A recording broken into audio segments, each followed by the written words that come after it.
In his series Socrates' Children, the modern-day philosopher Peter Kreeft notes that Lao Tzu may have lacked something no other philosopher lacked: actual existence.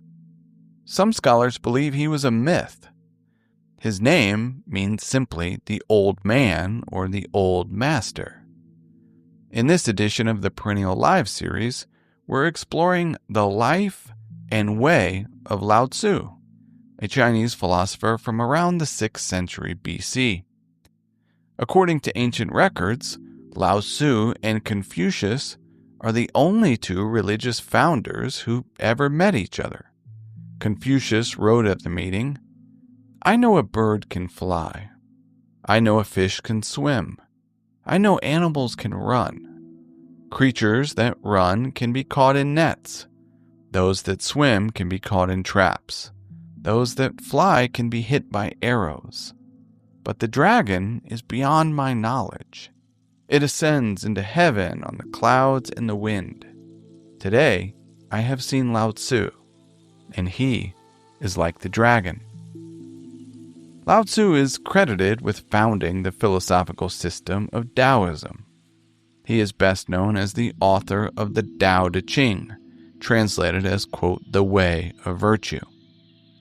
Daoism is not manifested in words and rules like Confucianism, but in natural things and events. It is like water, humbly, quietly, and gradually conforming itself to other things and nourishing them. Lao Tzu ultimately became disillusioned with Confucianism as a set of rules and left the cities of China where Confucius was teaching and rode on a water buffalo into Mongolia, never to return. However, as legend has it, the gatekeeper would not let him through until he had shared his wisdom in writing. He took 3 days to write the 81 short poems of the Tao Te Ching, gave them to the gatekeeper, was let through, and was never heard from again. According to Lao Tzu, if you want to become whole, first let yourself become broken. If you want to become straight, first let yourself become twisted. The Tao Te Ching consists of many poetic and counterintuitive statements like these. For example, in chapter 4, Lao Tzu writes, quote, "The Tao is like an empty container. It can never be emptied and can never be filled. Infinitely deep, it is the source of all things. It dulls the sharp, unties the knotted, shades the light, and unites all creation with dust. It is hidden but always present. I don't know who gave birth to it. It is older than the concept of God." Unquote. Here's another passage from chapter 11. Quote, 30 spokes are joined together in a wheel, but it is the center hole that allows the wheel to function. We mold clay into a pot, but it is the emptiness inside that makes the vessel useful. We fashion wood for a house, but it is the emptiness inside that makes it livable. We work with the substantial, but the emptiness is what we use. Unquote. Despite being mysterious and paradoxical at times, Lao Tzu's philosophy is surprisingly practical and relevant to modern life. The wisdom of Lao Tzu reveals itself in today's culture more than we might realize.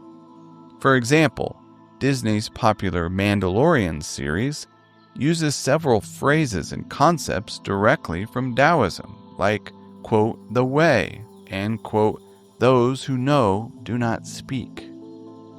Similarly, movies like The Avatar, The Way of Water, Star Wars, and even the animated series Kung Fu Panda utilize several Taoist ideas and concepts. Lao Tzu's teachings can help us understand how the world works. The Chinese philosophical concept of yin and yang describes opposite but interconnected forces. The yin and yang express the relativity of all qualities: hot and cold, wet and dry, high and low, birth and death, pain and pleasure, strength and weakness, and even good and evil, in the sense of good fortune and bad fortune. Lao Tzu's ideas are an essential guide to living well. Kreeft explains that our attempts to get one half of the dualism without the other necessarily fail because they run counter to nature or the, quote, way things are. Lao Tzu's wisdom embraces both by embracing the whole, which is the Tao. Thank you for listening. I hope this brief introduction to the life and way of Lao Tzu inspires you to never stop learning how to live. For more tools on the art of living, consider subscribing to Perennial Meditations on Substack.